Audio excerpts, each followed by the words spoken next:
Welcome to this Monday morning edition of the Oxford Exxon Podcast. Chase, Parham, Neal McCready, Clark Ford Studio, and I don't think anybody in the live stream can hear me, so let me fix that. No, we're fine. All right, we're good. Everybody, can you hear me? I'm not getting. There we go. All right, all good this morning as we start Thanksgiving week. Happy Thanksgiving to you as we go through. I don't even know what our schedule is. We'll do tomorrow and Tuesday for sure. We'll go from there. I don't know. Noah and I have not discussed it, but nonetheless, Egg Bowl week, 6:30 Thursday from Starkville for Ole Miss and Mississippi State. The Bulldogs need it for bowl eligibility at 6 wins. They hammered Abilene Christian. No, we're all shocked by that. On Saturday, Ole Miss needs it for its 5th win to have a chance at an APR bowl selection if that happens. A slim chance. Is it slim? It's pretty slim. Looks like more teams are winning. Yeah, the math is not going their way. Really? No. Okay, so we'll tackle that if needed, but nonetheless, that is what's going on. Ole Miss loses 87-86 to Memphis on Saturday at FedEx Forum. They hit a 3 at the buzzer to cut it to that single-point margin after Memphis hit a couple free throws, but we'll go through that a little. And then Keith Carter named the athletic director. We have not had a podcast since that point as well, so a lot going on this morning. Glenn Boyce spotting. He was. Heard him talk. Yep. Hour late, but did hear him talk. Podcast brought to you every single day by the Oxford Exxon, Highway 6 West in Oxford. Remember about the basketball tickets being a coupon. You use that for $150 off a steamer pack or a sack full there at the Oxford Crystal. And you can continue from the Clark Ford studio. We are Clark Ford's in Amory, Mississippi. 662-257-1900 is the number. Call it. Ask for Corey Clark. Tell Corey what Ford product you're looking for. He'll send you a quote within 15 minutes in business hours. You get your quote, and the rest is up to you. You can shop it around, or you can do what I've done, what a lot of people have done, and that's get into a Clark Ford today. You'll love the product. You'll love the service after the sale. Corey wants to be your car guy, and he wants to be your truck guy. He'll prove that to you. 662-257-1900. So where do you want to start out of all that? What do you want to talk about? I guess we should start with Carter. Okay. It's not a surprise. Not much from that standpoint. I think everybody knew what was going on. You wrote this about in 10 Thoughts. I mean, we're gonna kind of be repetitive, but that's how we have to cover this because we've talked about it for so long, at such length and at such detail, for that matter. In a vacuum, he's a good hire. Yeah, he had the support of a lot of donors, a lot of money people. He'd done that for a long time. He'd done a pretty good job with that because, a fundraiser, you got to be available. You got to be personable. You also are a victim to whatever's going on around you. If everybody's winning and everything's rolling along, I could be a fundraiser and do a hell of a job. If everybody's losing, you have no shot. So a lot of that is victim of circumstance as much as anything else. He's done a good job there. And where I do think, and it's something that Ole Miss fans have wanted for a long time in a lot of different ways. It is almost my birthday. If y'all keep doing this long enough, you'll get it right. When is your birthday? Next week. Oh, wow. Yeah. So you're close there, but no, it is not November 25th. But anyway, I do think that as much as any administration member can be, more than Ross Bjork, because frankly Ross was pretty stiff until you got to know him, he's going to be personable. He's going to talk to anybody. He's going to try to be relatable to every part of the fan base, from donors all the way down, something that frankly hasn't always been the case in the administration. So I do think that's going to be one of his goals. He's already been involved with Kermit's search. That does give some credibility. Sure. Again, right, wrong, or indifferent, made a decision on Mike, which at least has some ability to not be analysis by paralysis in some ways. So, no, he's done a pretty good job. I mean, the optics of Matt Luke, the optics of Glenn Boyce, that is what's got Keith Carter behind the 8 ball, if there's an 8 ball right now. Well, he's definitely behind the 8 ball. And it's this whole search thing. I mean, I've talked to, and it's not just an Ole Miss deal. I've talked to several administrators at different places, and it's almost like they do it in a conference somewhere. They go, no. You just because you say national search doesn't mean that's an outside hire. And it's like, well, but logic gets stupid there. Like, that is the problem with this. Is you said it. We've said this on the podcast. It was in 10 Thoughts. It would be so simple to go, hey, Keith doesn't have the best resume in the world. We love the job he's done. I believe in him, and I'm going to stake my reputation to him. We don't need a search. I've got the guy I want right here. Okay. Well, hey. Either way, it's not some crazy whatever. And I get it's a catch-22. I get that. What's but the it's catch-22? Still, well, the catch-22 is you didn't even look elsewhere. You just hired the guy. Yeah, but that's okay. If you come out and say, hey, look, there's no reason to look elsewhere. We have the guy. He's right here. Mm-hmm. I believe in him. I like this guy. I've come in. I've gotten to know him, talked to him. I like him. We got to get moving, and I like this guy. And if I'm wrong, well, I'll pay for it. I'll put my reputation on it, but I'll look you guys in the eye and tell you that I'm not wrong. Okay, that's bold. Yeah, Okay. I mean, if you know what you want, you know what you want. I mean, you go into, I don't know, you go in somewhere today and you're looking around, you go, hey, I don't need to see the case of what all's there. I just want a cupcake. That's it. I want the cupcake. I don't need to know what other pies or whatever. I like the cupcake. That's I walked in. I want a chocolate cupcake. That's what I want. Yeah. The guy that walks into the restaurant says, I don't even need the menu. I know what I want. Instead, they do this, hey, you guys, here's what we're going to do. We're going to hire Mike Glenn, because remember Mike Glenn? Mike Glenn automatically makes this validated. Oh, and we're going to get Archie Manning to be our consultant to kind of keep us straight. And then what we're going to do is we're going to go out and get some former Ole Miss Rebels, because they love Ole Miss. And to know what's best for Ole Miss, you must love Ole Miss. And then what we're going to do is we're going to go and we're going to talk to a bunch of people all over the place. We're going to hire a search firm, and we're going to pay a search firm $100,000. What we're going to do, though, is we're going to trick you guys into thinking that indeed, after this big, long national search, where we talked to all these sitting athletic directors, it turns out the very most qualified one was right down the hall. See, little people?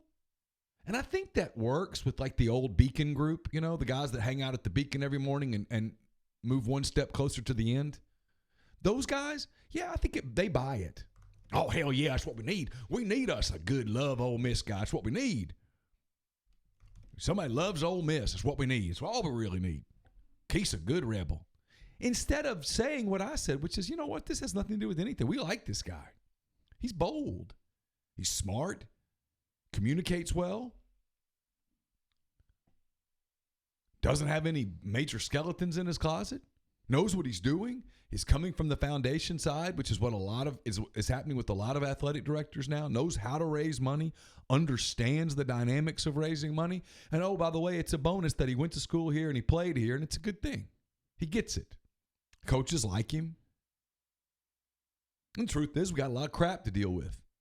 Don't really have time to bring in an outsider who has 2 years to get the lay of the land. Oh, the only negative at all is that it did not give him the plausible deniability of Matt Luke. Yeah, which makes me wonder, why did you do it on Friday afternoon? Could have waited. He's already in the chair. He's doing the job. You could have waited. You could have waited a week. I would have waited from a week from today. Yeah.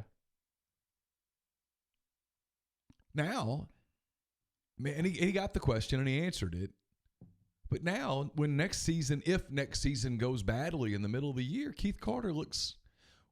He gets the question, you knew it was bad. Why didn't you do something about it? Well, because the chancellor told him we can't. And the chancellor denies that because I don't know if you noticed, but this guy does no wrong. It's always someone else's fault. He passed the buck about 10 times in that press conference. Oh, it was a pretty good maneuver of, hey, if it doesn't work, it wasn't me. It was Mike and them. Mike and them. They had an unanimous selection, brought it to me, and I was on board. That's it. So silly. Yes, I would pay to watch the Beacon Club guys versus the Club 1810 guys in a cage match. And it would not last long, and everybody would be laying on the ground quickly, but just from getting their heart rate up that much.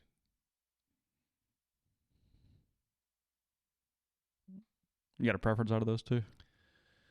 No. Okay. I'd like to see it last a long time and for there be a lot of casualties. No, I meant restaurant food. I've never eaten at either one. Have you not? Mm-mm. I feel like we've had some 1810 something catered at some point. Maybe I don't know. Maybe not. I thought we've been in there for something over the years. I've been in there, but I didn't eat. Really? Yeah. I haven't been in the Beacon forever, like a long time. I have not been to the Beacon. Certainly not in the time that I've been living here doing this job. I'm not set foot in there. So look, Keith has. So look at his agenda a little bit. He said they need to fix or complete the Forward Together campaign. That's been going a long time. He said there's about $17 million left in that. I think that was that $150 million campaign from back in the day. Okay. I think that's right. It beats me. I'm pretty sure. So, welcome to our existence. To our world. Yep. So,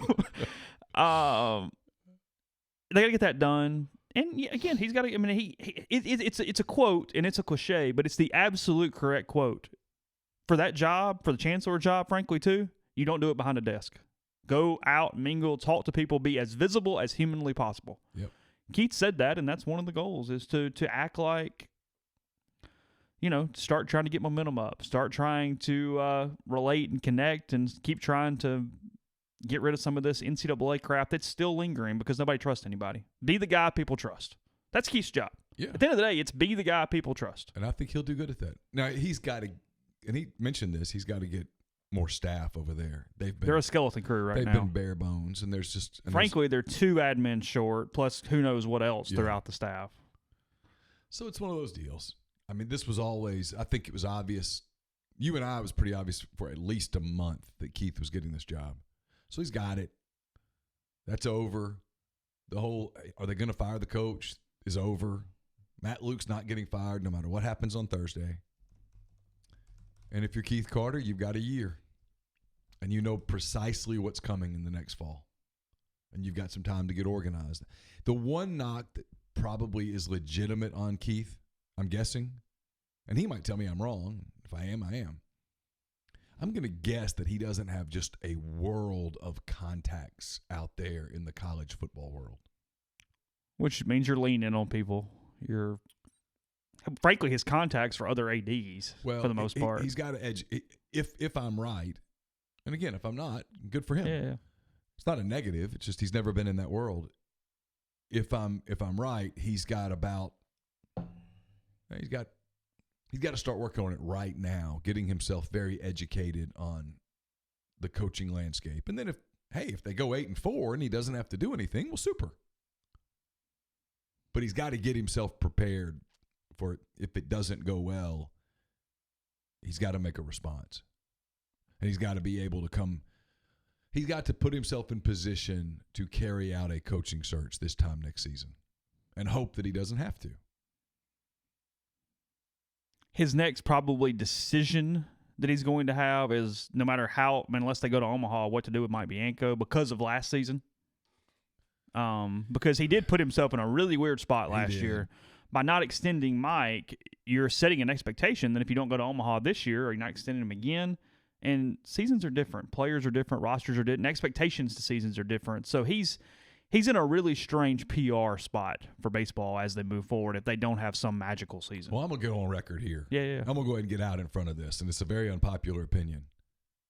Assuming that it's a typical Mike Bianco season, if you fire Mike Bianco right now, given the state of this place, if you fire that dude and you don't just start You're saying if he's a 2 seed and loses in a regional. If you fire that and you don't set a precedent of, okay, well, we're just going to start chopping heads here, well, then you have no credibility and it looks personal. It looks like you are using him as some form of a scapegoat. When Mike Bianco's done a hell of a job for 20 years, and especially in light of some of the hirings that have happened here now, where Glenn Boyce gets a job that he sets the profile for, where Matt Luke gets a job inexplicably, frankly, if we're just being honest. Because listen, here's what's happening in the landscape of the football league. Arkansas is going to make a hire. They're going to hire a human being. It's not going to be Barry Lundy Jr. The word on the street is Justin Fuente right now. I think Joe Moorhead's coaching his final game at Mississippi State on Thursday, one way or the other. Yeah, and we'll get to that. And I think they're going to make a good hire. And if they make the hire that I think they're going to make, he is a good coach who makes a lot more cultural sense there than Moorhead did. And he will be a force to be reckoned with on the recruiting trail. My point is, you better get your crap in order and get ready to do it the right way. And spending a lot of energy and money to get rid of Mike Bianco after 20 years when he's got a really good team coming back the year after that, frankly, seems silly. Feels like a waste of energy, a waste of resources, and a complete waste of time. And I know that's an unpopular opinion. The opinion is everybody should go to Omaha every damn year. That when you look at limitations and you look at the whole deal, and I don't want to get into a whole baseball discussion today on November the 25th, Mike's done a really good job. Had a couple of unlucky deals in super regionals. But right now is not the time to go, hey, you know what? Let's see what we can get on the baseball market. My opinion. Or frankly, if an argument, if anything, is the next coach, you need to back the salary up. A whole other discussion, but that's my opinion. Yeah. Well, you know, there's a real chance that you replace Mike Bianco with someone who doesn't do quite as good of a job of managing it as Mike Bianco. Before you know it, you're Alabama baseball. Yeah, you got a problem. It's my opinion. I know it's not a popular opinion, but it is a legitimate opinion. It's how I genuinely feel. The whole not extending Mike Bianco thing felt like a little bit of a, hey, look, I want to show you guys that I can be strong. And it worked. So good for him. Firing him is a completely different animal. But even not extending again is another animal. Yeah, you can't do that. I mean, that pushes you to. Now, he's been there once. Ross didn't extend after 12 or 13. He had 2 years left as he was coaching into 14.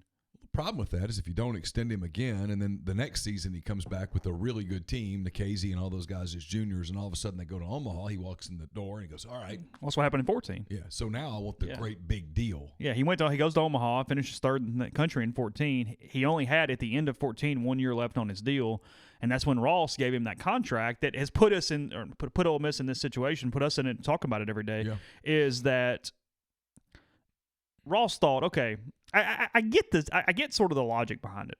Ross has thought, okay, they've been to Omaha. He's going to continue to win. And if he hits his incentives, well, we're going to be where we want to be, and I'll pay him whatever he wants to make.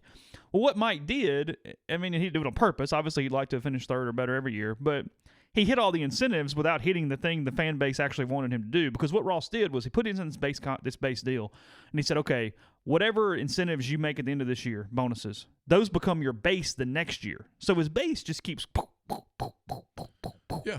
Because you look at it, he gets the huge race after 14. In 16, they win the West. They host a regional.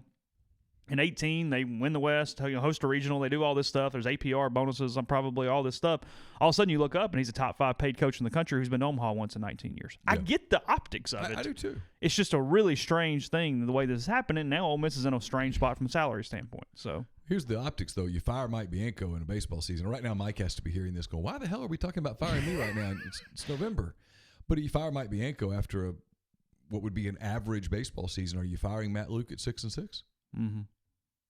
Because if you're not, I'm asking why not? You've already said average is not acceptable. Are you firing the volleyball coach? Firing the soccer coach?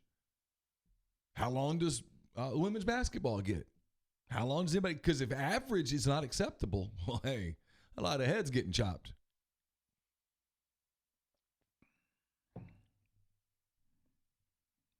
But for now, it's just words. If I'm Keith, I'm taking the next few months and I'm getting myself very educated in the college football world. Of course. I'm benefiting from the fact that I've got a very stable basketball program. Frankly, benefiting from the fact that I have a very stable baseball program. That I've got a women's basketball coach that while she's not winning, they are recruiting at a pretty high level, and there's some reason for some degree of optimism. Yeah, and they were so bad frankly, that you're just turning the clock off right now. I know I have a softball issue that we've not touched on because, frankly, I don't know what's going on. But I'm taking advantage of all that, and I'm getting myself educated on football. Yeah. Kermit might go to work, and I'll talk to y'all later. And then if Matt takes that off the table, cool. Yeah. But if he doesn't, I've got to be ready to go. Yeah. Take a break as we move on with the show. I'll tell you about Community Mortgage, Oxford, Memphis, Settle County, and Chattanooga. All underwriting and processing is done in Memphis. You're getting local underwriting and understands your market. A leader in condo financing, the float down option, and with rates as low as they've been in about 2 years. Great time to talk to Jason at 662-234-2704 or JLOWE@communitymtg.com. We're also brought to you by Splinter Creek. It's a gated conservation community located 8 miles southwest of Oxford, 75 minutes from the Memphis airport. SplinterCreekMS.com is the website. 601-898-2772 is the number you call to schedule a tour with Tom Smith Land and Home agents today. If you're coming up for the holiday and you're thinking about moving to Oxford, you're thinking about retiring in Oxford, you really owe it to yourself to look at Splinter Creek. It has 34 lakefront lots ranging in size from 2 to 25 acres. There's 650 acres of lakes, pine, and hardwood forest, 6 miles of private roads. It's the lakes are the main streets of Splinter Creek. They each have a combination of docks, floating piers, a pavilion with fire pit, outdoor kitchen for use by homeowners, their families, and guests. There's just a lot there. You owe it to yourself to check it out. 601-898-2772, splintercreekms.com. Dead Soxy is running a BOGO this week. Buy one, get one. Use the code RG19 to redeem. Now, look, here's how you do this. Let you in on a little, giving you a little insight on how to maximize your buy one get one free if you're doing it. You have to put both items. So let's say you're getting a 6-pack. You have to put 2 6-packs in the cart. One at checkout will become free. And here's a catch. There's always a catch. This is a catch. There's only one BOGO per transaction. So if you put 6 bundles in your cart, you're only going to get 1 bundle BOGO. You're paying for 5. So what you do is, since you're an advertiser, we're going to tell you the trick to maximize the sale. Use the code for an unlimited number of transactions. Just, you can keep going back. Do a new transaction, enter RG19, get your BOGO. It's that simple. Remember to put both items in the cart. It's a quantity of 2 for those of you that did not graduate from ULM. It's put 2 in, pay for 1. RG19 is your code. So load up your sock wardrobe for the year with this incredible offer from Dead Soxy. We're now about 4.5 weeks from Christmas. Don't let yourself be the person that gets caught in the hustle and bustle of last-minute shopping. Our friends at Blue Delta Jeans are offering gift cards for their bespoke raw denim jeans for $100 off. It's a great way to treat your friends and family with a great Mississippi-made product for the holidays. So drop by the Oxford studio to purchase or get in touch with Blue Delta on their social media or at info@bluedeltajeans.com to have a gift card mailed to you anywhere in the world. Our friend Mr. Parham here had an incredible Saturday. He did not have as good of a Sunday, thank God, but he had a very good Saturday. He has moved into a 1-game lead over myself, Jeffrey, and Zach. We are all 1 game behind him. We are all tied. We have picked 109 games this year, and we are separated by 1 game. My math. We have picked 119 games, and we are separated by 1 game. Picks will be up on Thursday. We pick a lot of games. They're brought to you by Southern Craft Stove and Tap, located off Highway 7 and Sisk Avenue. Southern Craft Stove and Tap places an emphasis on food and atmosphere, mixing the quality of fine dining with a come-as-you-are environment, featuring 30 craft beers, offering a high-quality selection of cuisine and libations. Southern Craft Stove and Tap has you covered for any occasion. Join them for lunch, dinner, Sunday brunch, or have your favorites catered out. Catering orders online currently receive $25 off any order totaling $100 or more. So avoid the chaos of parking on the square. Head over and experience carefully crafted dishes with your favorite Southern ingredients. Southern Craft Stove and Tap, Highway 7 and Sisk Avenue in Oxford. Podcast is brought to you by Mastercuts Lawn and Landscape, premium lawn care throughout northern Mississippi, but also custom playgrounds, retaining walls, pool decks, outdoor living spaces of all kinds. They also have paver patios, forestry mulching, and more. Let's go mastercuts.com for a free quote or give them a call at 662-607-7773. Yeah, I think undefeated on Saturday, and then I think the Saints game was the only one I got right on Sunday, as they did not cover against the Carolina Panthers. That's correct. And I made up a little ground with you on Sunday because for whatever reason I'm good at picking NFL games. Yeah, I'm awful. I just don't watch it. Yeah, it was bad. I watched the Niners some last night. I sat outside. We had a fire. They were good. And they're good. They're good. They're not fluky. That defense is legit. G.J. Jones playing well, by the way. Yeah.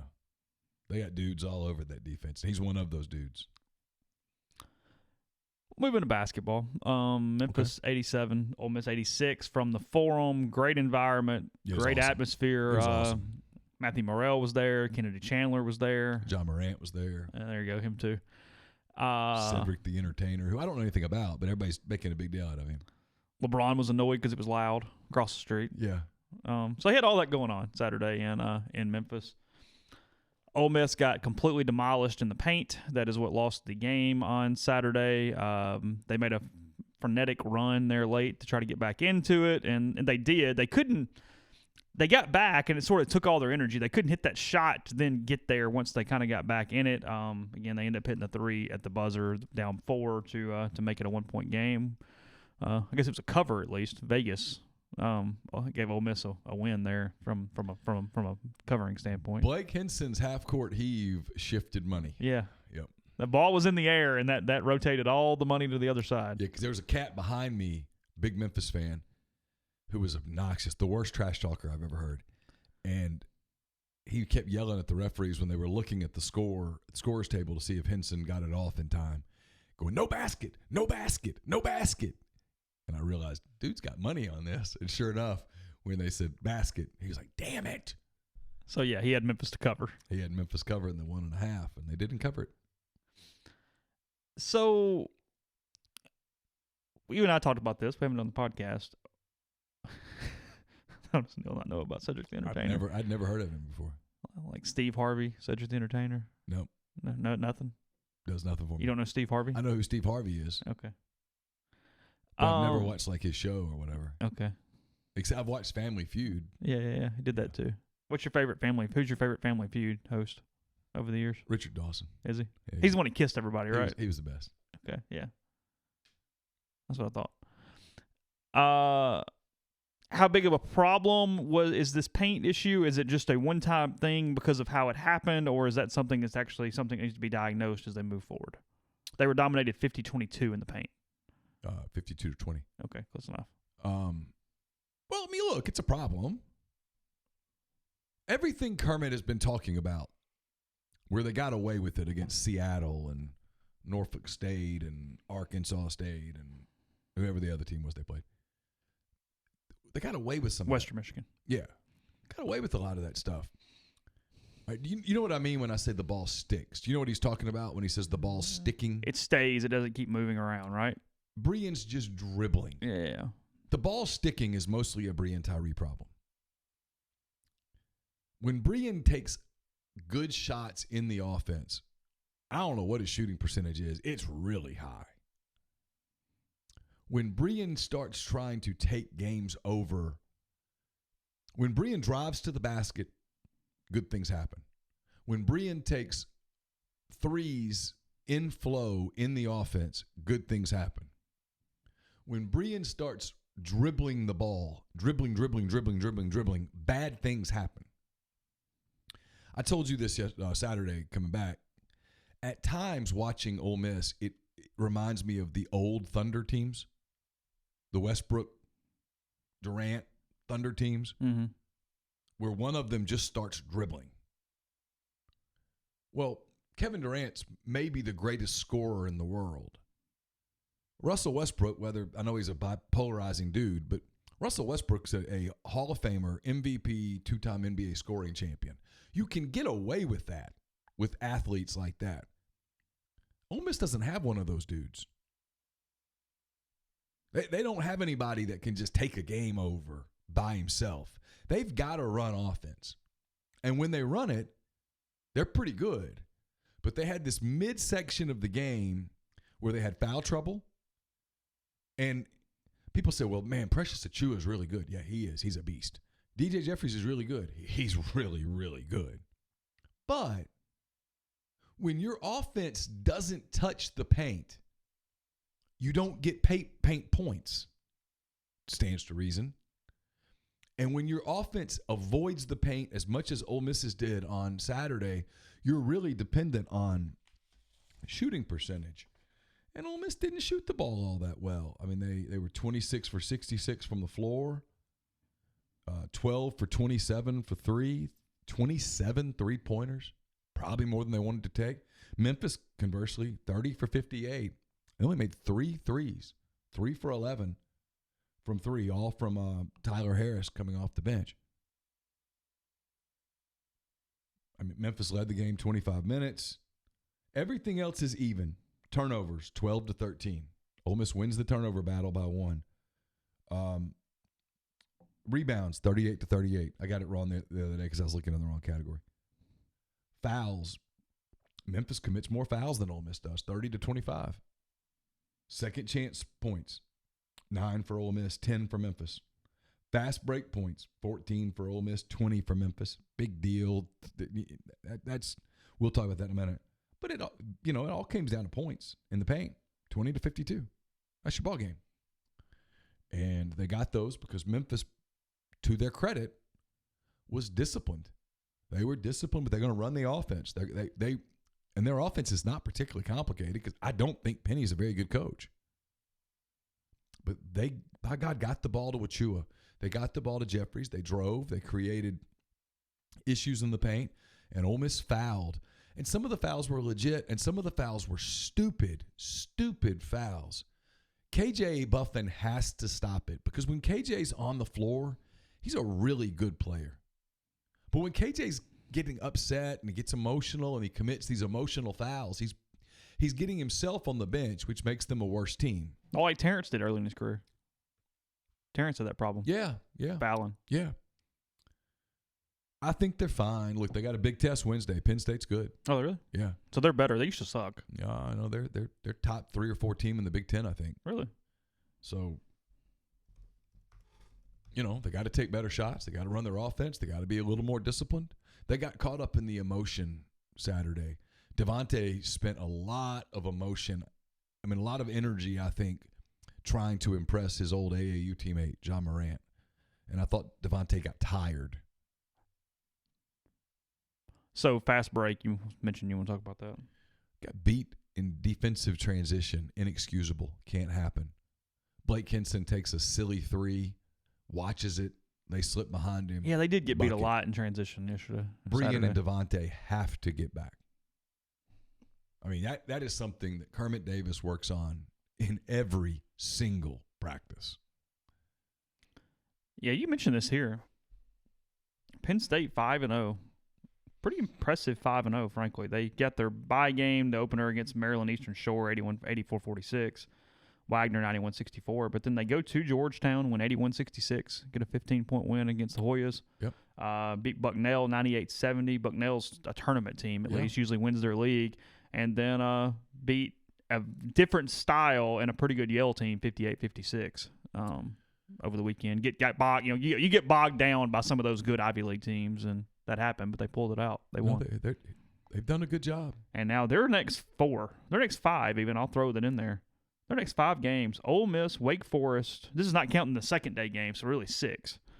Ole Miss, and then Syracuse or Oklahoma State. Wake Forest, Ohio State, Maryland, Alabama. Ooh. Their next 7. They'll learn a little bit about themselves here. Yeah. And then it kind of – I guess conference play starts early. I guess they start conference play December 7th? Big Ten always starts pretty early. Do they? Yeah. Okay.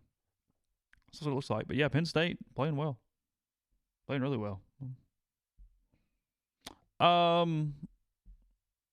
game's Wednesday at 3? Wednesday at 4, I think. 4. Okay. ESPN 2.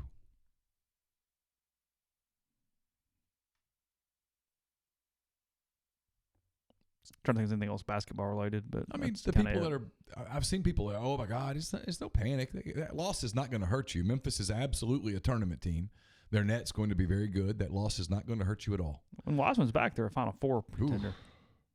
Because Wiseman and Achua down there. With Jeffries? Man, DJ Jeffries. You put DJ Jeffries on that changed the Ole Miss team a little bit, wouldn't it? Just a little bit. Hadim C, KJ Buffin have to stay out of foul trouble. They have to maximize their fouls. Devontae's got to settle down and be Devontae. And Brian's just got to quit forcing stuff. All fixable things. And Blake Henson's return, I thought, really helped them. They've missed his voice. They've missed his presence. They've missed his production. Blake was, Blake was 5 for 9 from the floor, 4 for 7 from 3. 3 rebounds, a couple of assists. Real solid. And my guy, I'm just telling you, my guy, Austin Crowley, it's coming. Coming. Soon. He said 2 threes wiped off in the last 2 games. 6 assists the other day. Was one of very few players on the floor who were in the plus minus. In a real close game, plus minus is some kind of interesting to look at. Hadim C was a +7. Breon Tyree was a +2. Crowley was a +8. Bryce Williams was a +1. And Dude Collins somehow was a +4. Everybody else was a minus. I'm not a basketball guy. We all know this. That stat seems very overrated to me. I feel like plus minus could easily get you in your head a little bit if you paid much attention to it. Especially in really small sample sizes. Yeah. Some dude takes over on the floor and your plus minus is great when you didn't do anything. Yeah. Crowley really facilitates offense better than a lot of the guys on that team. I like him.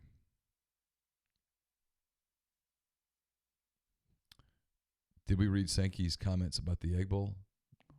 I haven't. What's that? No. I don't know. What do you say?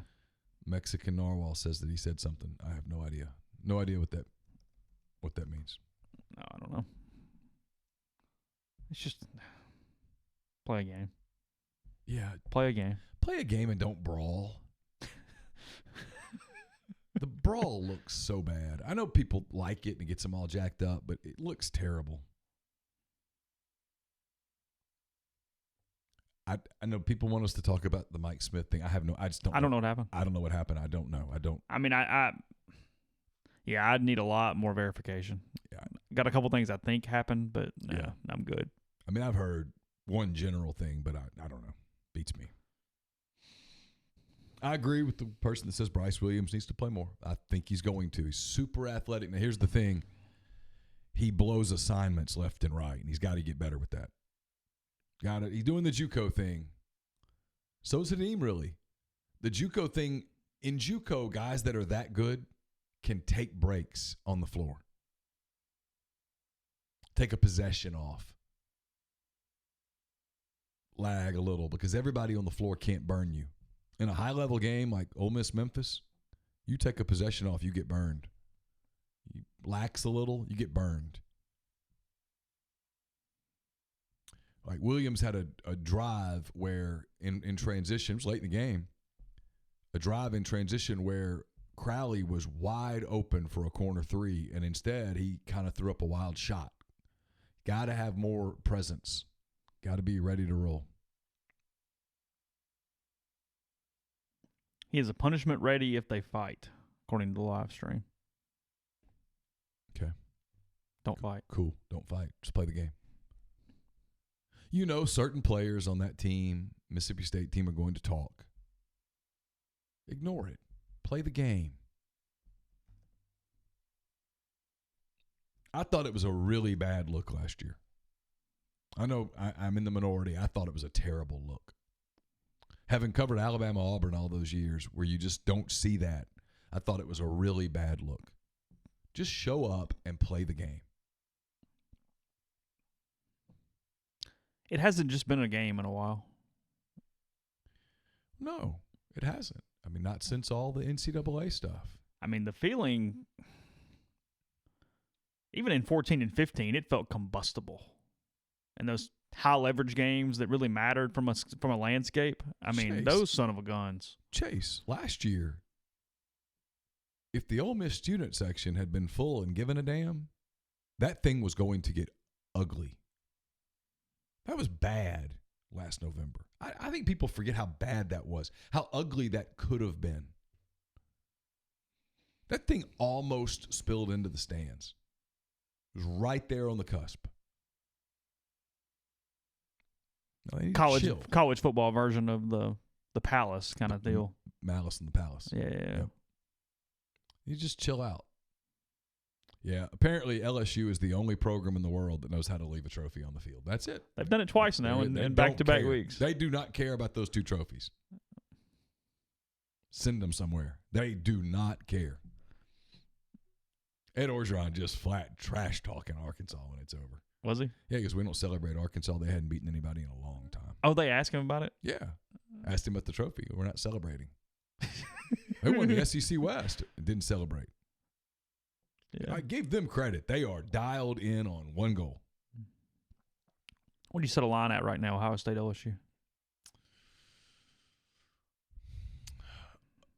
Ohio State -2. Really? Okay. So you'd give me points with LSU right now. I'd give you 1 or 2. Ohio State played okay on Saturday, not great. We're fine. Beat Penn State by 10 or so. Weather was a factor. Yeah. Fields did enough. Had some goofy turnovers that would pop you against an LSU. Didn't play clean, but, you know.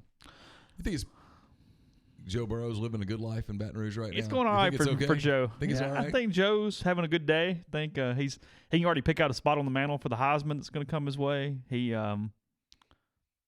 was a prolific quarterback in LSU history for sure. Looks like he's on pace to break the SEC record as well. I'm pretty sure. It's like Tim Couch, I think, has it. Because Chad Kelly's like second or third for his season. Yeah. Because when Chad finished, he had the third best SEC total offense season in history, behind Manziel's 2 seasons. Manziel was 1 and 2, and then Chad was 3. And I think Burrow will pass him if he hasn't done it in this next game. I'm pretty sure that's correct. I'm just guessing life is good right now. All the way around, just right? Generally happy times. Well, pretty charmed life. I mean, he was Mr. whatever in 2 sports in high school. He's Mr. Football and basketball. Mr. Football and Mr. Basketball in Ohio in the same year. It's a big state. Yeah, there's some good basketball players in Ohio. Yeah. LeBron James is from Ohio. Yeah. So that's a little bit of a false equivalency, but yeah, that's great. My point is they play pretty good basketball. It's not like being. It was like, hey, he was the running back of the year in Mississippi. Walter Payton's from Mississippi. Well, okay, thanks. But it's like being Mr. Football in Mississippi. It's an accomplishment. Yeah, no, I get it. Being Mr. Softball in Mississippi, but not that big of a deal. Yeah. That's my point. Podcast brought to you in part by G&M Pharmacy and Tyson Drugs. G&M right there on South Lamar and Oxford. Flu vaccines available. $0 copay. Go get it done. If you have not, you have to wait in line and wait for an overworked pharmacist at a chain drugstore. Instead, they will get you out as quickly and painlessly as possible. That's Tyson Drugs again on the square in Holly Springs, or G&M on South Lamar and Oxford, 662-236-2222. Podcast also brought to you by Pinnacle Trust. Pinnacle Trust based in Madison, Mississippi. They've got clients in more than 20 states, got advisors in multiple states as well. Founded in 1997, Pinnacle Trust provides detailed, specialized investment management, financial planning, retirement planning for individuals and businesses, and much more. Pinnacle Trust investing is treated like a commodity. Decisions are made using objective information and research, not emotions.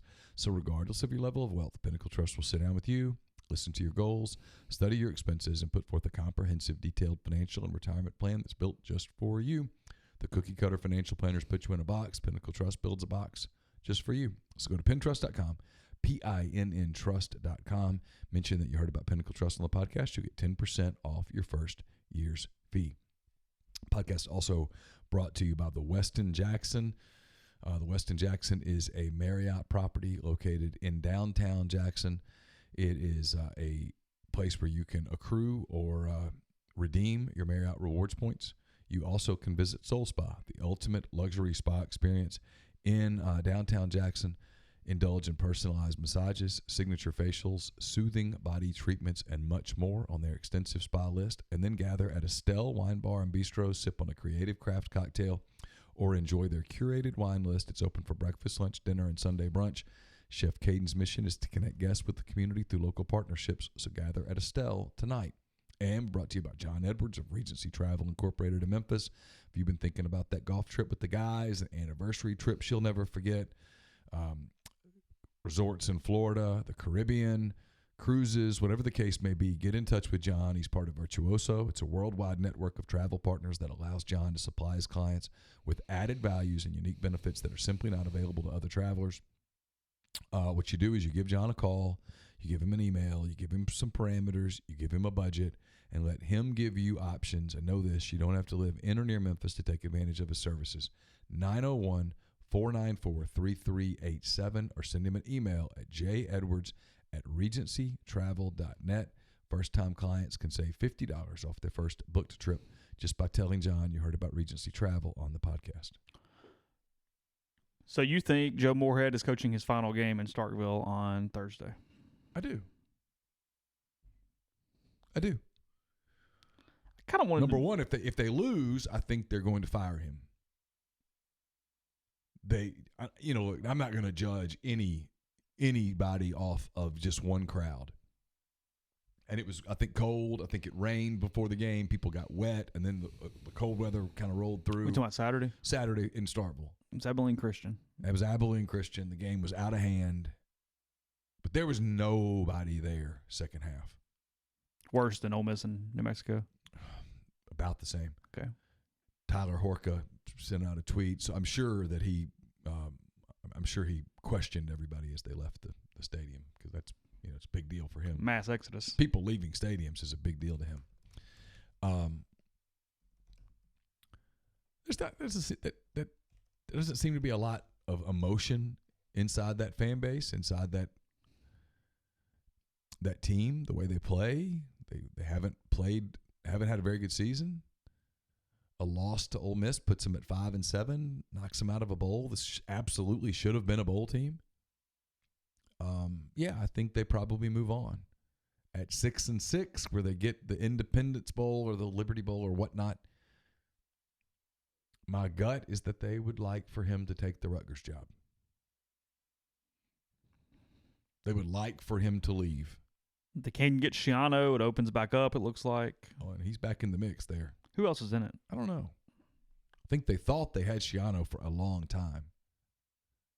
And then ultimately he just said, no. Oh, that crowd is terrible. I'm good. The crowd's worse than Ole Miss. Wow. Yeah, there's nobody there. There's Whoa. a lot of extenuating circumstances, but still. Hard to ignore that optic if you're John Cohen and the people there. I mean, that's really bad. Wow. Okay, anyway. Gene Chizik. What about him? Is he in it? COL Reb 2000 says, rumor mill, Gene Chizik, he misspelled it, being talked about in the Cowtown.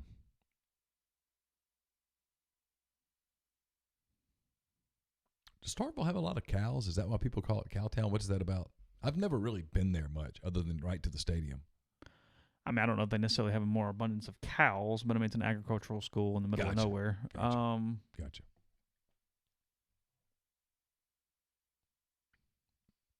I think they get hurt a little bit.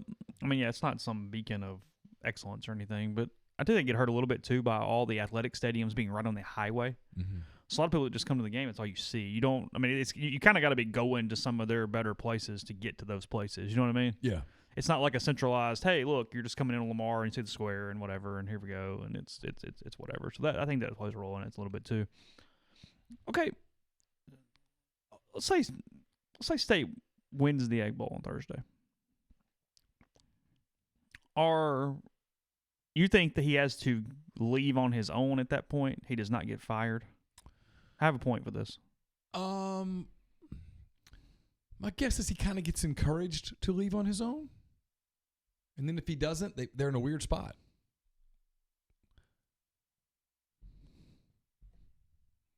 Where I'm going with this, okay, it's hypothetical at this point because we don't know, is if they fire Joe Moorhead and he beats Ole Miss, goes 6-6, goes to the Birmingham Bowl, plays, who cares? Okay. Do we have to reevaluate our comment about how it's all about beating Ole Miss if you're Mississippi State? They have changed the dynamic at that point. I mean, that's what's interesting about this to me is that by doing that, they would be Joe Moorhead 2-0 against Ole Miss, bowls in 2 straight seasons. We'll have to say, no, we've changed our expectations. It's not just about this. It's not just about having a postseason trip at all. Now, it also could be John Cohen going, hey, this isn't a fit, and we are getting on fumes, even if it did kind of work out right now, sort of. You know what I mean? There are 2 ways of thought to it, but there have been a lot of times at Mississippi State that no matter what the fit would be, beating Ole Miss would be the fit, period. Wouldn't matter what the dude was like, even though this is really awkward in a lot of different ways. Yeah. That's why I'm interested, is if State has signaled, at least to some extent, an altering of expectations. I hadn't really thought about it that way, but you're right. Because if he beats Ole Miss, let's talk about this game for a minute. Zach and I did this on the Soft Verbal. Let's play it both ways for a minute for both teams, both programs. Let's say let's start with Mississippi State winning the game. Sure. If you're Mississippi State and you beat Ole Miss Thursday night, you beat a 4-8 Ole Miss team that beat no one all year. to go 6-6. Mm-hmm. Your attendance is down. Your fan base is I think the most positive emotion they have about Moorhead is meh. Fair? Yeah. It's not that big of a deal, frankly. Yeah, you run around with the egg, yay, and it's the next day you get to make fun of your Ole Miss friends or whatever. But realistically, does it say anything about your program in a positive manner? Not really.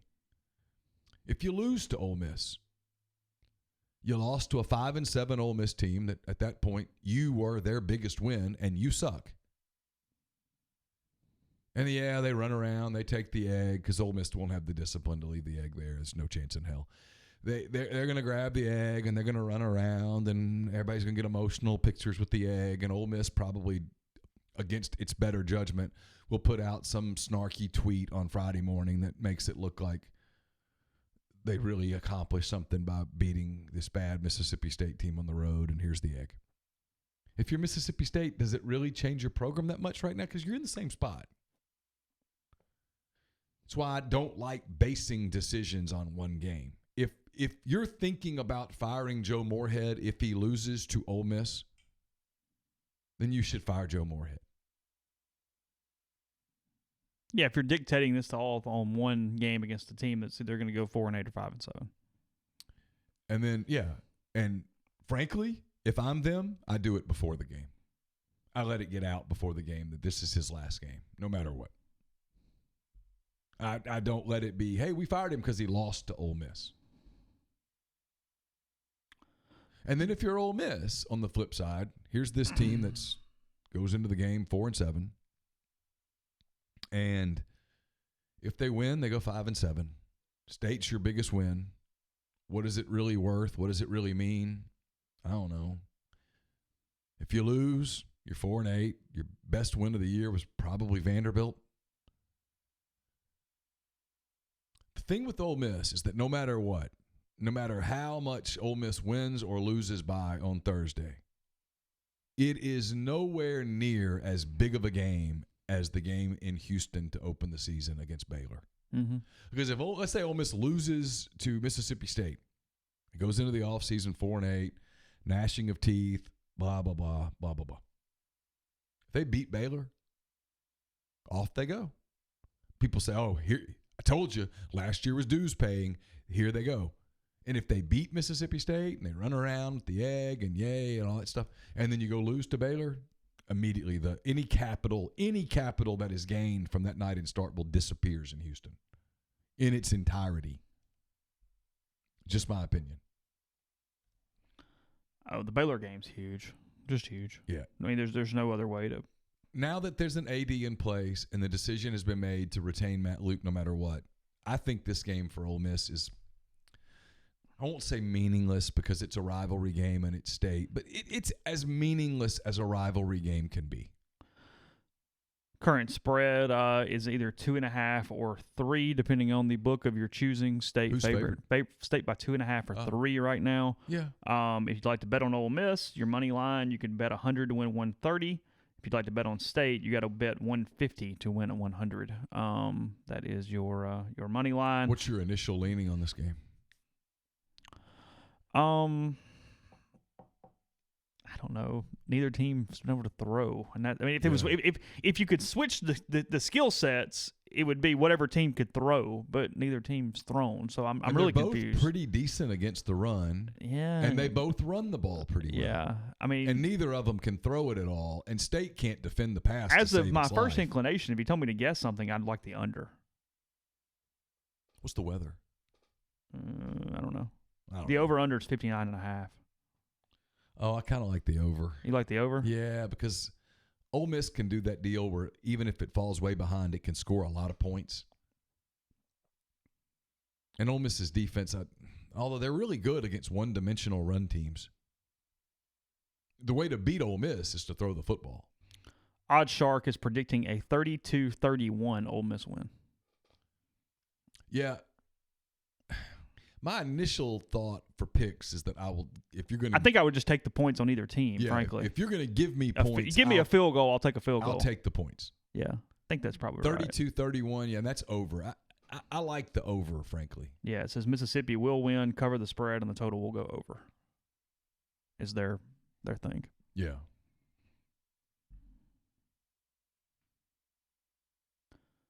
Kind of flipping through anything else from a line standpoint. Missouri and Arkansas. Missouri minus 11.5 in that one against the Hogs. Whew. Boy, Missouri's got to show they can score 11.5, but it's Arkansas. So, hey, Arkansas covered on Saturday, baby.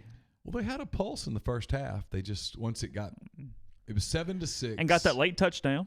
It was 7-6 LSU, and then it was 14-21, and then Arkansas was like, okay, well, never mind. Yeah, and then it was just let's get the hell out of here. Yeah. Huge game in the American on Saturday. Cincinnati at Memphis. Oh, yes. Memphis minus 11 now. Opened at 7. It's jumped to 11. I'll take Luke Fickell in 11 points. Take those 11 points. Yeah, don't hate that. Memphis has to win to get into the game, it looks like. Cincinnati's already in the American Championship, although obviously the bigger goal is the Group of 5 game. Yeah. If anybody stays undefeated, they will get that, it looks like. Boise State also in contention for that Group of 5 game. They're a 13-point favorite against Colorado State on the road. Potentially an interesting Apple Cup this season. Washington State is getting 6.5 to the Huskies in Seattle this weekend. Oh, that is interesting. Yeah, just a little game there if you got a curiosity. Ohio State, Michigan. What's that line? I'm looking for it. I ain't got there. Michigan. Oh God, it's jumped. Michigan opened. Hang on, is that right? All right, somebody check this for me because I'm a little confused here. I'm not sure I buy this. My page is showing that Michigan opened as a favorite, but that Ohio State is giving 9 now. Ooh. I don't think this thing moved 12 points unless I missed something, so we'll see. But anyway, either way, currently Ohio State minus 9 in that game. Indiana plays Purdue this week, 6.5 minus for Indiana. They got hammered by Michigan over the weekend. Northwestern and Illinois giving 10.5 to the Wildcats. That's been a while. Yep. Double-digit favorite for Illinois over Northwestern. Yeah. Clemson, South Carolina, 25 is that line. Whew. Louisville, Kentucky giving 3 to the Cardinals. I kind of like Kentucky there. Do you? Yeah. Georgia giving 28 to the Yellow Jackets in Atlanta. Sure. Probably like Georgia Tech with that line, but they're bad. Yeah, they got to win. They beat NC State right over the weekend. Yeah. They're not good at all. He's done a pretty good job recruiting. I'm kind of curious what happens once they get away from some of the skill set that they've had for years and years and years and years there. But they've been bad. They're not. I don't think you can just have the wrong personnel and try to run an offense against that Georgia defense. That's not going to be the way to get things done on that day. So anyway, our boy Tom Allen gave us really impassioned pregame speech that they put on television. Did he? And then Michigan just popped them. Michigan popped them. Yeah. Yeah, it was not. I took Michigan. You did. Over that one. You Yeah. did. Just felt. I went 0 for the Big Ten. I kind of felt like I had been betrayed by the Big Ten the way that the games played out. Yeah. Take our final break and tell you about Visit Oxford. Visit oxfordms.com. Discover the perfect type of holiday getaway in Oxford this holiday season. The lively city has plenty of exciting events for family and friends, including the Christmas parade, the holiday house tours, and more. It's a wonderland. Enjoy festive activities such as the concert by the Midtown Men, the downtown Christmas tree lighting, the holiday ornament auction, all happening this December. Everything from Holiday Village and the elf scavenger hunt to much more, including the Christmas tree lighting on the Oxford Square, visiting Santa on the courthouse lawn, and more. To find out information, visit oxfordms.com. The Ole Miss men's hoop team is back on Craddock Court Tuesday, December the 3rd at 6 p.m. for a pivotal non-conference showdown with the Butler Bulldogs. Tickets start at just $10 and can be purchased at OleMissTix.com. Join the Ole Miss women's hoops team back in action on Craddock Court on Tuesday, November the 26th, that's tomorrow, at 6 p.m. as they take on Sam Houston State. Tickets can be purchased by visiting OleMissTix.com. The Ole Miss volleyball team returns to the Gillum Center for their home finale versus Missouri at 6 p.m. Admission is free. More information can be found at OleMissSports.com. The 2019 Men's Hoops SEC Mini Plan is on sale now for just $175. Receive a ticket to all 9 home SEC games this season in the Pavilion. Visit OleMissTix.com or get your SEC Mini Plan for just $175. And calling all Jackson area Rebels, join the men's hoops team in the Mississippi Coliseum on Saturday, December the 21st, as they take on Southeastern Louisiana. Skip the lines and pre-order your tickets now by visiting OleMissTix.com. That's OleMissTix.com. We're also brought to you by Grenada Nissan. If you're in the market for a Nissan vehicle, Grenada Nissan's the place to go. They've got a complete selection of new and previously owned Nissan vehicles, great lease deals as well. It's GrenadaNissanUSA.com. We're brought to you by Harry Alexander. Harry's a RE/MAX Legacy Realty agent. He's been in Oxford more than 4 decades. He is the sponsor of my 10 Weekend Thoughts, which are up at rebelgrove.com. He's also a big part of Savannah Square. It's a new 9-acre development, 0.7 of a mile from the Oxford downtown square, conveniently located east of North Lamar, just a short stroll from the Midtown Shopping Center.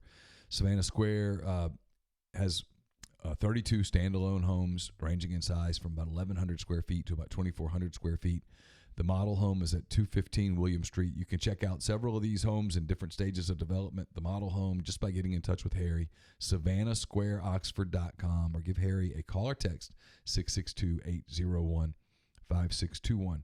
And we're brought to you by Oxford University Bank, OUB, locally owned and operated right here in Oxford. When you deposit money at OUB, that money and the vast majority of the bank's profits go right back into the Oxford community. OUB gives you the comfort of home, all the benefits the big mega banks provide, all the technology and products you can want, all with the personal touch. When you call OUB, you speak directly with a live person. No 10 buttons to push, no 5 minutes to wait. OUB offers its customers the absolute best cash checking account. It's called Kasasa, and with Kasasa, OUB will pay customers 2.5% interest on their balances up to $50,000 and refund ATM fees nationwide. OUB also offers online bill pay and mobile check deposit using its online app. To learn more about OUB, check out liveoxfordbankoxford.com or call 662-234-6668. OUB is FDIC insured. Few other lines here. Oklahoma minus 12.5 at Oklahoma State for Bedlam on Saturday, so 12.5 for that one. Your Warhawks are 21-point underdogs to Louisiana Lafayette in Lafayette on Saturday. Florida, Big game. Yeah, Big game, emotional game. Florida State, Florida minus 17 for that one. It's in Gainesville. Let's see. A&M LSU is in Baton Rouge, 16. A lot of bad blood. 16. A lot of bad blood. Not going to be a pleasant one there. No, sir. I'm going to tell you this. If LSU can pop them, they will. So you like LSU to cover? I think so. 16? Although A&M played really well in Athens. Yeah. They had a pulse. A big-time pulse. Yeah. Look, they were in it. Everybody likes to make fun of Jimbo. Jimbo's really a good coach. I know the Florida State thing went squirrely. I'm going to tell you, there was a lot of that wasn't all on him. Mm-hmm. Let's see. Tulane, SMU minus 4. Decent game there in the American. Tulane's kind of faded a little. Yeah. Notre Dame, Stanford. Notre Dame by 14 against the Cardinals. Had a rough year. Oregon's out of the playoff conversation. They are a 16.5-point favorite against Oregon State on Saturday. Yeah. Tennessee minus 21 against Vanderbilt in Knoxville. It's a weird line, but give Tennessee credit, man. I know nobody likes to, and I get it. I like to make fun of him too, but he's done a really nice job. He really has. They've improved. No line for Baylor and Kansas. Baylor's still in this thing. And then Alabama at Auburn. What's that line? Let me guess. Hold on. Don't tell me. Yep. Alabama minus 3.5. At a half point, Alabama minus 4. Yeah. Okay. Yes, that is correct. I think I like Auburn to win that I think game. what happened on these lines, the reason I have crazy openings, is that for these rivalry games, they open in like June. Oh. So I think that's why some of these weird lines are coming through. Because it's not completely out of the realm that Michigan was a 3-point favorite against Ohio State back in the summer. Yeah, that makes sense. Because right here I've got Alabama opening at minus 14. So that means it opened who knows ago. July. Yeah. But it's currently at 4 from a matchup standpoint. Kind of like Auburn in that game. OddsShark is not able, because it's an analytic program, not able to factor in Tua out probably because it's just numbers, because they're projecting a 44-29 Alabama win. Yeah. And that's not. But the Jones kid's a good player. He's been fine. He's good. He's good. Just looking at this, you mentioned these two other teams in this tournament. Ole Miss will get one of them on Friday, either Syracuse or Oklahoma State. Mm-hmm. Really good resumes to this point for those two as well. Oklahoma State is unbeaten at 5-0. Oral Roberts, Missouri, Kansas City, Charleston, Yale, and Western Michigan. So haven't really played anybody, but they are undefeated. They barely scraped by Western Michigan, which is probably a bad sign because I saw them play in person. Yeah. On that last Friday. They weren't all that. No. And then Syracuse, they opened up in the play in that conference game against Virginia. Got beat 48-34 to open the season when Boeheim was not happy at all. Basketball? Do what? 48-34. Yeah, 48-34. That was a basketball game? That was a basketball game. Oh, interesting. Yeah. Okay. Colgate, 70-54. That's when Jimmy Boeheim, or whatever his name is, went for a lot of points in that one. Seattle, they played them. We've seen that as well. Yeah. They beat Seattle 89-67. Okay. Beat Cornell 72-53, and then they hammered Bucknell 97-46. Not a good sign for Bucknell early. They've lost some games. Yeah. So that is Ole Miss 1 loss, Penn State undefeated, Syracuse 1 loss, Oklahoma State undefeated to this point for the tournament this weekend. Yeah. It's at the Barclays Center, correct? Yeah, Wednesday and Friday. So you get a day off, too, to go do New York or whatever they want to do. Yeah, and no, there won't be a Wednesday night hand raise guy after that game. We're going to do a hand raise guy on Thursday night, so we'll talk about basketball some, too, that night. And then we're doing family Thanksgiving on Friday, so I don't know how much coverage of Friday's game I'll be providing. Okay. So it's Jim Boeheim's kid? I think so, yeah. Interesting. So, anyway. All right, we will finish it up there. We will talk to you again tomorrow. We know that for sure as far as our schedule allows, and then we'll let you know where we go from there. But hope you have a great day. We'll talk to you then.